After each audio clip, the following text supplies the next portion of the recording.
sa Mike Quiapo at ngayon maghahanap tayo ng ilang tao na may interview at kapag nasagot nila ng tama ang ating mga katanungan, bibigyan natin sila ng mga e-commerce. Gusto mo yan?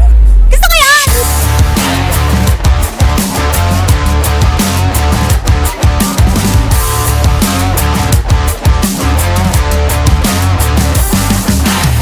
So ayan, meron tayong nakita na isang sobrang gwapong lalaki.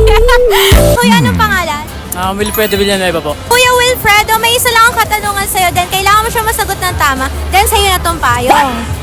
Ready ka na ba sa katanungan namin? Ready na po. Ano ang tawag sa tool na ginagamit pang putol ng bakal? Familiar ako dyan angle grinder. Yan, tama! Yay! Thank you! Ano ang tawag sa tool na ginagamit para sa mga pwedeng pandilig or panglinis ng mga sasakyan or ng mga motor? Pressure washer. Ayan po, meron po kayong cup at notebook with ballpen. Ano ang nagpapagana sa mga cordless tools? Tingin ko, battery. Ayan, dahil tama si Kuya Carl, ang tamang sagot ay battery. Ayan.